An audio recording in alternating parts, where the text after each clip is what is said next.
اسلام ہمیں یکرخی زندگی کی طرف نہیں دیتا. معاف کرنا، بعض باتیں ایسی ہوتی ہیں جو آپ کو سننا پڑتی ہیں. ان میں سے ایک بات یہ ہے کہ ہم لوگوں کی زندگی میں آج کیا چیز ہے؟ ہم نے اللہ تعالیٰ سے اپنا رشتہ توڑ لیا. صحابہ کرام نے حضور رسالت مآب صلی اللہ علیہ وسلم کے ارشاد پر اپنا رشتہ اللہ تعالیٰ سے جوڑا تھا.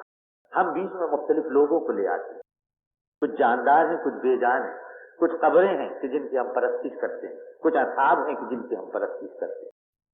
حضرت عبداللہ ابن مسعود ایک مرتبہ اپنے گھر میں پہنچتے دیکھتے ہیں کہ ایک بڑھیا ان کی بیوی زینب کے ساتھ، ان کی بیوی حضرت زینب دباغت کا کام کرتی تھی اور پیسہ کماتی تھی. حضرت عبداللہ ابن مسعود دیکھتے ہیں کہ ان کی بیوی حضرت زینب کو ایک بڑھیا کوئی چیز پہنا رہی ہے. یہ پہنچتے ہیں تو ان کی بیوی زینب اس چیز کو چھپانے کی کوشش کرتی ہیں اپنے دوپٹے میں. کہ قریب پہنچتے ہیں، ساگا ان کے گلے میں دیکھتے ہیں، پوچھتے ہیں کہ یہ کیا چیز ہے. وہ ڈرتی ہیں، سہم جاتی ہیں، آخر میں اقرار کرتی ہیں کہ یہ تعویذ ہے جو میں نے پہن رکھی. عہد جاہلیت میں تعویذوں کا، گنڈوں کا بڑا رواج ہے. جب مسلمان صراط مستقیم سے بھٹکتا ہے تو ان چیزوں کی طرف جاتا ہے. اصحابہ میں تہذیب التہذیب میں عبد الغابہ میں حضرت عبداللہ ابن مسعود کے بارے میں یہ روایت ہے کہ انہوں نے اپنی بیوی کے گلے میں سے تعویذوں، گنڈوں اور فلیسوں کا وہ ہار نکال کے پھینکا اور فرمایا کہ سن لو کہ اللہ کے رسول نے واضح الفاظ میں فرمایا ہے کہ یہ شرک ہے. جو میں نے ابو داؤد اٹھا کے دیکھ لیجیے. بعض لوگوں نے حضرت عبداللہ ابن عمر ابن عاص کے بارے میں ایک روایت بیان کی ہے تو انہوں نے بچوں کے گلوں میں تعویذیں لٹکائی تھی لیکن وہ گھڑی ہوئی ہے. آپ نے کبھی سنا کہ حضور رسالت مآب صلی اللہ علیہ وسلم نے اپنی صاحبزادی حضرت زینب کے گلے میں تعویذیں ڈالی تھی، حضرت رقیہ کے گلے میں تعویذیں ڈالی تھی، حضرت فاطمہ کے گلے میں تعویذیں ڈالی تھی، حضرت ام کلثوم کے گلے میں تعویذیں ڈالی تھی، یا حضرت فاطمہ نے اپنے صاحبزادے حضرت حسن کے گلے میں تعویذیں ڈالی تھی، حضرت حسین کے گلے میں تعویذیں ڈالی تھی، یا حضرت فاطمہ کی سب سے بڑی صاحبزادی حضرت ام کلثوم کے گلے میں تعویذیں ڈالی تھی.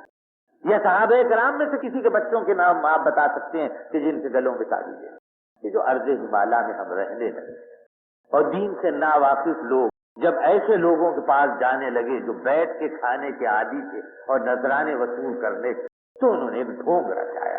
پوری تاریخ اسلام الٹ کے آپ دیکھ لیجئے، کلام اللہ دیکھ لیجئے، حضور رسالت مآب صلی اللہ علیہ وسلم کے حدیث دیکھ لیجئے، کسی جگہ مسلمانوں کے لیے اس کا تذکرہ ہے. قرآن میں، قرآن کے الفاظ میں تاثیر ہے، بے شک بہت بڑی تاثیر ہے. زیادہ سے زیادہ جو بات معلوم ہوتی ہے حضور رسالت مآب صلی اللہ علیہ وسلم کلام اللہ کی آیتیں، صحابہ کرام کلام اللہ کی آیتیں ہاتھوں پہ دم کر کے جسم سے پھیرا کرتے ہیں.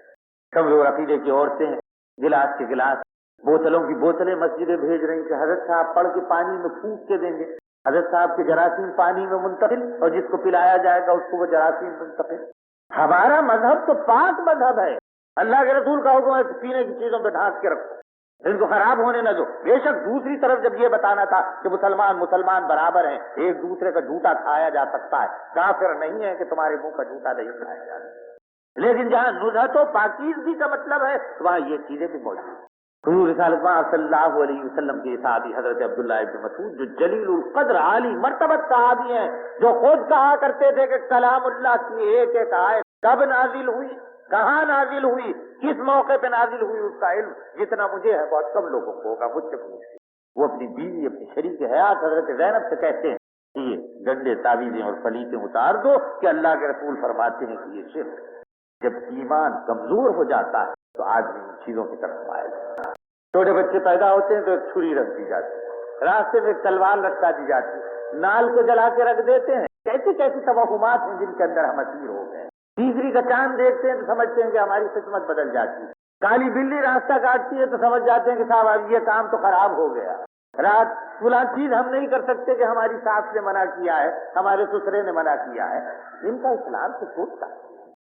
یہ تو ایمان کی کمزوری کی علامتیں ہیں. ہم کو تو شگون لینے کا حکم ہی نہیں، اور اگر شگون لینے کا حکم ہے تو حکم ہے کہ اچھے شگون لیا کرو، برے شگون کا کوئی سوال نہیں. آنکھ فرق رہی ہے لہذا آج نوکری پہ نہیں جائیں گے، کیوں صاحب پتہ نہیں رات کے حصے میں کیا ہو جائے. یہ بت پرستوں کی باتیں ہیں، یہ مسلمانوں کی باتیں نہیں ہیں. مسلمان کا ایمان اتنا مضبوط ہوتا ہے اور اللہ تعالیٰ کی ذات پر اس کو اس درجہ بھروسہ ہوتا ہے کہ وہ تمام حوادث سے بے فکر ہوتا ہے.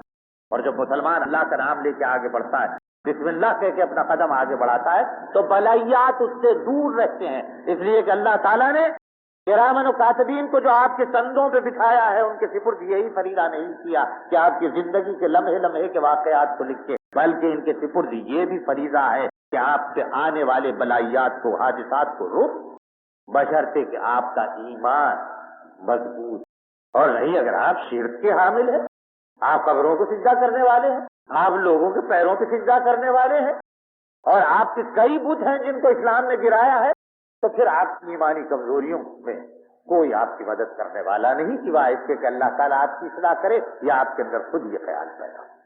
اسلام میں اور عیسائیت میں جو سب سے بڑا فرق ہے وہ فرق یہ ہے کہ عیسائیت میں درمیان میں ایک ہستی، اس نے اگر آپ کو جنت کے لیے چٹھی لکھ دی تو جنت آپ کو مل گئی، نہیں تو نہیں، وہ پادری ہے۔ اسلام میں ایسی کوئی حضور رسالت صلی اللہ علیہ وسلم نے فتح مکے کے موقع پہ اپنی پھوپھی حضرت صفیہ سے خطاب کیا اور اپنی بیٹی حضرت فاطمہ سے خطاب کیا تو فرمایا یہ نہ سمجھنا کہ نبی کی پھوپھی ہو یا نبی کی بیٹی ہو، سب کا حشر و نشر ان کے اعمال کے مطابق ہو، اور نہ صرف یہ بلکہ میں خود نہیں جانتا کہ میرے بارے میں کیا ہونے والا ہے۔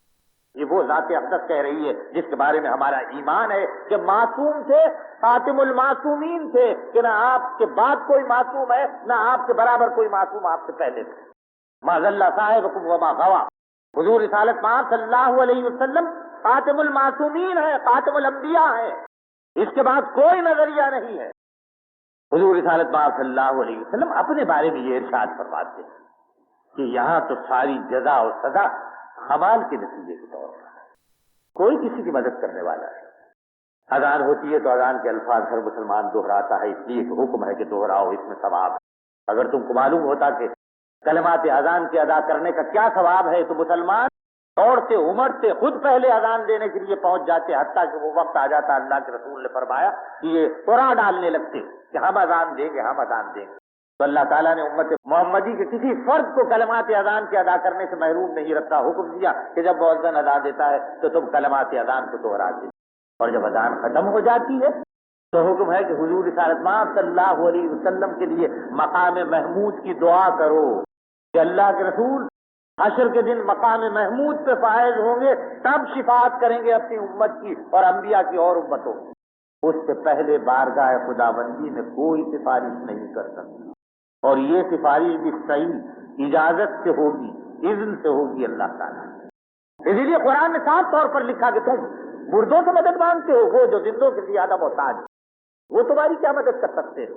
جب کسی قوم پہ زوال آتا ہے، جب کسی دین کی تعلیمات مٹ جاتی ہیں اور اس دین کے ماننے والے فروعات میں الٹ جاتے ہیں تو وہ ان چیزوں میں پڑ جاتے ہیں۔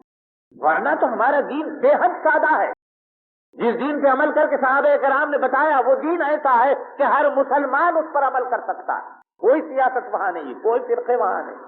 پوچھئے اتنے بڑے اجتماع میں پتہ نہیں کتنے پڑھے لکھے بندے موجود ہیں، پوچھئے کہ اس وقت کوئی بریلوی جماعت تھی، کوئی دیوبندی جماعت تھی، کوئی اہل حدیث کی جماعت تھی، کوئی وہابی تھے؟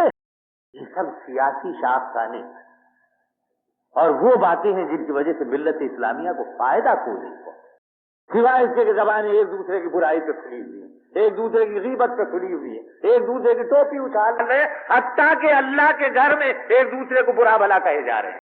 ان چیزوں سے تو مسلمانوں بچنا چاہیے۔ اسی لیے سیرت النبی کے جلسوں میں حضور رسالت مآب صلی اللہ علیہ وسلم خلق عظیم کی یاد تازہ کی جاتی ہے، صحابہ کرام کے رہائش کے طریقے دیکھے جاتے ہیں۔ کہاں دین نے یہ کہا ہے کہ مسلمانوں آپس میں ایک دوسرے سے لڑو؟ اسے تو فتنہ قرار دیا گیا، اس سے تو بچنے کا حکم ہے۔